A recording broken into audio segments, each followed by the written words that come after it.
Hello दोस्तों, welcome back to my channel CNC CAD CAM. दोस्तों, आज के इस ट्यूटोरियल में हम जानेंगे कि जो टूल होल्डर होता है, यानी कि कोई भी टूल होल्डर होता है, तो वो जो है हम कैसे सिलेक्शन करते हैं और किस तरीके से हम पहचाने ये टूल होल्डर उस इंसर्ट का है, और किस इंसर्ट कौन सी इंसर्ट यूज होगी, कौन सा क्लैंपिंग सिस्टम यूज होगा, कौन सा स्क्रू लगेगा, क्या साइज है, कितना उसका अप्रोच एंगल है। ये सारी चीजें हम जानेंगे आज के इस वीडियो में दोस्तों। तो वीडियो शुरू करने से पहले मैं कहना चाहता हूँ, अगर अभी तक आपने मेरे चैनल को सब्सक्राइब नहीं किया तो प्लीज चैनल को सब्सक्राइब कर लो एंड बेल आइकन का बटन प्रेस कर लो, ताकि ऐसी ही इंपॉर्टेंट वीडियो आपको मिलती रहे। तो दोस्तों, सबसे पहले हम करेंगे क्या, हमें ये देखना, किसी भी टूल होल्डर को आप देखोगे तो इस तरीके का उस पर कुछ लिखा हुआ होता है, ठीक है। इस तरीके का लिखा हुआ मिलेगा।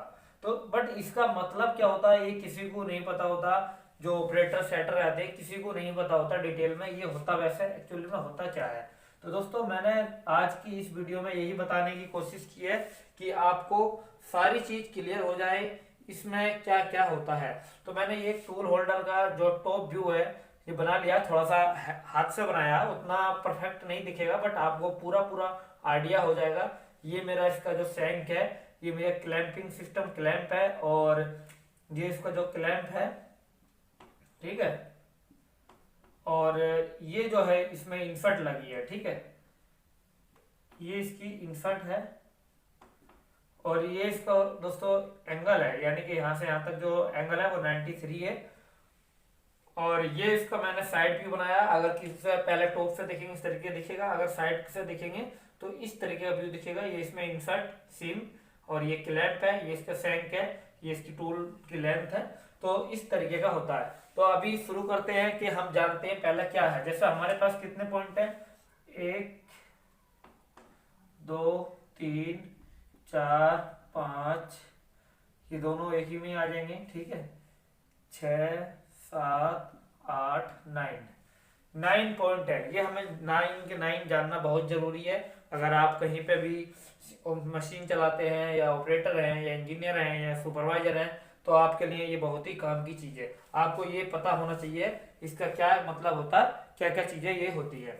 दोस्तों, शुरू करते हैं पहला डी। पहले डी का मतलब क्या होता है? पहले डी का मतलब होता है जो इसका जो क्लैंपिंग सिस्टम है वो कैसा। ये जो क्लैंप है, इंसर्ट को क्लैंप होता है। डी का मतलब ये होता है कि ये मल्टी क्लैंप है, और इसमें एक ऊपर से टॉप क्लैंप लगेगा, और इसमें यानी कि एक पिन रहेगी नीचे, ऊपर से टॉप क्लैंप रहेगा, इसमें जो है बोल्ट टाइट हो जाएगा। तो जो कहते हैं, यानी कि जो डी का अगर जहां पे भी इस तरीके का डी पहले लिखा हुआ है तो ये समझ लीजिए कि इस पर मल्टी क्लैंपिंग सिस्टम है, और इसमें एक पिन होगी, उसके ऊपर से ये बोल्ट चल जाएगा। तो इसे हम मल्टी क्लैंप भी कहते हैं, ठीक है। मल्टी क्लैंप भी कहते हैं, या डी क्लैंप भी कहते हैं। डी क्लैंप भी इसको कहते हैं कि दोनों भाषा की बोलचाल में दोनों का यही मतलब है, या तो इसे मल्टी क्लैंप या डी क्लैंप कहते हैं। बट सेकंड वाला डी का मतलब होता है,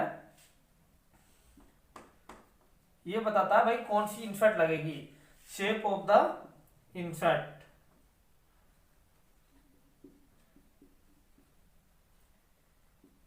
सेकंड वाला डी क्या बताता कि इस होल्डर में किस शेप की इंसर्ट लगेगी। जैसे ये डी है तो इसका मतलब डीएनएमजी इंसर्ट इसमें लगेगी। ये जैसे दोस्तों ये डीएनएमजी इंसर्ट है, ठीक है। ये मैंने इसके टॉप भी बना दिया, और ये इसका जो है एंगल है, यानी कि डीएनएमजी इंसर्ट का जो है 55 डिग्री का एंगल होता है, ठीक है। इसका एंगल होता है 55 डिग्री का।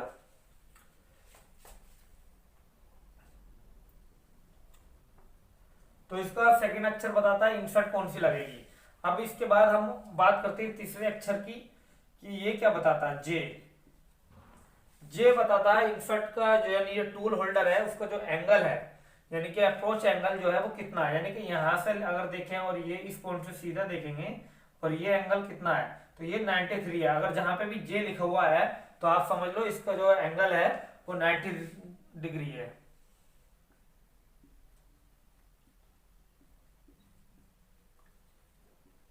90 डिग्री। ये कितना होता था, 90 डिग्री है। तो आपको ये जहां पे भी किसी भी टूल होल्डर में आपको ये देखने मिले तो आप पहचान लो कि हाँ भाई ये लिखा हुआ, तो ये 90 डिग्री का। अब उसके बाद आता है चौथा अक्षर, ये बताता है इनफट। चौथा अक्षर बताता है कि इनफट जो है हमारी, इनफट का क्लियरेंस एंगल, ये बताता है इनफट का क्लियरेंस एंगल कितना है।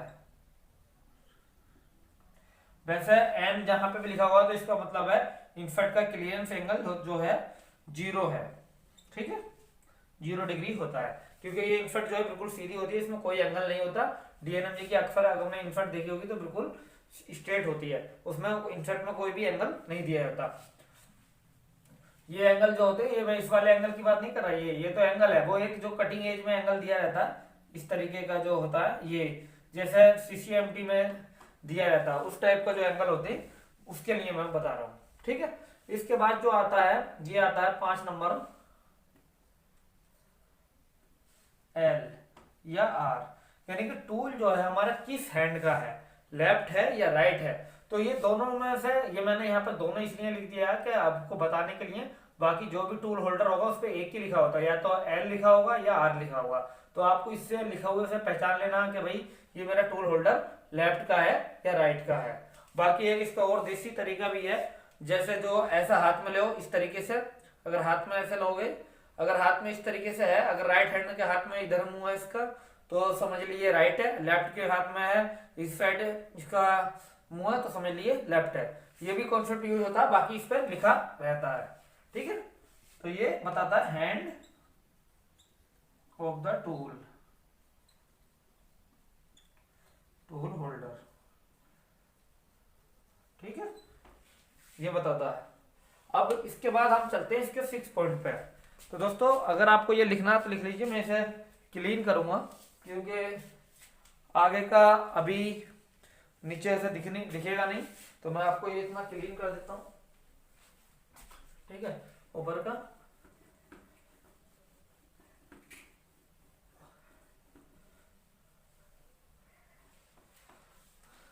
तो हम कहां पहुंच गए, यानी कि 5 नंबर हमारा क्लियर होगा। अब आ जाते हैं 6 नंबर।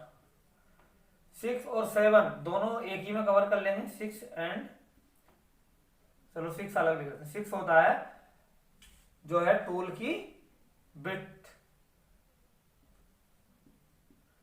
विड्थ होती है, इसका मतलब जो ये होल्डर है, जो इसकी मोटाई है वो जो है 25 mm है। अगर इस तरीके से 25-25 लिखा हुआ है तो 7 में भी 25 है, तो ये इसकी चौड़ाई हो जाता है। यानी कि जैसे कोई भी स्क्वायर बॉडी है, मान लो कि अगर ये मार्कर स्क्वायर होता तो इसकी जो चौड़ाई और ऊंचाई ये जो है वो 25-25 की होगी, अगर 25-25 लिखा हुआ है टूल होल्डर पर, तो ये इसकी ओवर द विड्थ हो गई और इसकी जो है थिकनेस हो गई एक, ठीक है, थिकनेस। जैसे ये वाली, ये क्या है 25, ये साइड व्यू है तो ये थिकनेस हो गई, ये ऊपर की चौड़ाई, ये टॉप व्यू है तो ये भी 25 है, ये भी 25 है और ये भी 25 है। तो ये टूल होल्डर की ये चीज बता देता है, ठीक है। दूसरी, अब हम आएंगे 8 नंबर पे। 8 पे क्या है, एम। एम का क्या मतलब होता है, टूल होल्डर की जो लेंथ है वो कितनी है, ठीक है।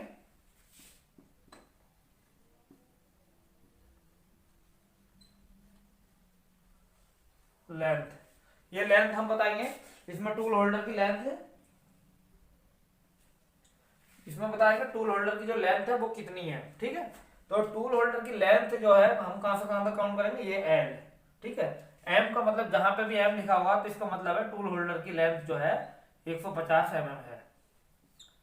अगर ये इसकी जगह एम की जगह कुछ और लिखा है तो टूल होल्डर की लेंथ कम ज्यादा हो सकती है, ये 100 mm भी हो सकती है, 120 mm भी हो सकती है, 140 या 50, 170 भी हो सकती है। तो ये वेरी करता है, एम का मतलब होता है 150 mm की इसकी लेंथ है, ठीक है। अब आ जाएंगे 9 नंबर। ये दोस्तों क्लियर हो रहा होगा आपको अच्छे से, क्योंकि ये लेंथ जो है टोटल लेंथ की मैं बात कर रहा हूँ, तो ये एम अगर लिखा तो समझ लो ये 150 mm है। अब बात करते हैं 9 पॉइंट की। 9 पॉइंट कौन सा है, ये 15। 15 क्या है, 15 दोस्तों वो उसे कहते हैं जो भी हमारी इनसेट यूज हो रही है, तो उस इनसेट की जो कटिंग एज है, इनफेट की कटिंग एज लेंथ, जो कटिंग एज लेंथ है वो उसको जो है 15 mm का है, यानी कि जो M15 लिखा है तो 15 mm है। अगर इसमें कुछ और लिखा होता तो हो सकता है कुछ अलग होता। अगर यहाँ 16 लिखा होता तो उसकी कटिंग एज क्या होती, 16 होती। बट इसमें अब हम इन्फेट कैसे पहचानेंगे भाई, डी की पता चल गया, डी इन्फेट की शेप है यानी कि डीएनएमजी की इन्फेट लगी है, और डीएनएमजी की इन्फेट की कटिंग लेंथ कितनी होगी, 55। तो कटिंग लेंथ क्या है, ये वाली जो लेंथ है, ये लेंथ जो है 55 डिग्री 55 mm होगी, ये यहाँ से यहाँ तक, यानी कि ये टूल की ये वाली जो लेंथ है, ये जो है कटिंग, ये कितनी होगी, 55 डिग्री हो जाएगी। ठीक है दोस्तों, इस तरीके का होता है। ये L1 भी अगर आपको लिखना है, ये मैं बता देता हूँ लक्ष्य, ये भी 30 के करीब आता है, कम ज्यादा भी ये हो सकते हैं अलग अलग टूल के हिसाब से। दोस्तों ये पूरी चीजें जानना बहुत जरूरी है, आपको ये पूरी सारी चीजें मैं समझता हूँ मैंने बहुत डिटेल में एक चीज लिख के बताई है, आपको अच्छे से क्लियर हो गया होगा।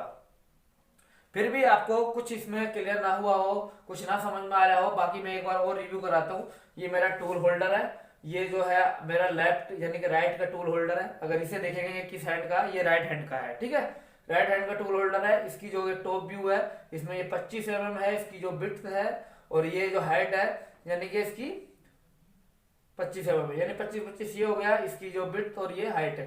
दूसरी इसकी तो टोटल लेंथ है 150 है। ये इन्फेट है, डी की जो शेप है इन्फेट बता रहा है, डी जो है टॉप क्लैंप है, एन जो है इसका क्लियरेंस एंगल इन्फेट का, एल जो है इसका हेड, और एम जो है इसकी लेंथ, और ये कटिंग है। तो दोस्तों ये इस तरीके से चीजें हैं, ये आपको आप स्क्रीनशॉट या वैसे आप लिखना चाहते हैं लिख लीजिए, बहुत अच्छी चीजें हैं।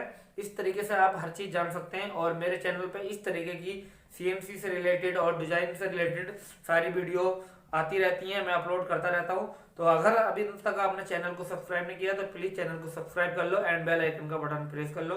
अगर वीडियो आपको अच्छी लगी है तो लाइक एंड शेयर करना ना भूलें। और हाँ, अगर आप सॉलिड वर्क के ट्यूटोरियल देखना चाहते हैं तो आप लिंक डिस्क्रिप्शन मिल जाएगा, आप डिस्क्रिप्शन देखिए या यूट्यूब के बटन पर जाइए चैनल पे, और वहां पे वीडियो में या प्ले लिस्ट में जाके आप देख सकते हैं। तो दोस्तों आज की वीडियो में इतना ही। आई होप आपको वीडियो पसंद आई। Thanks for watching.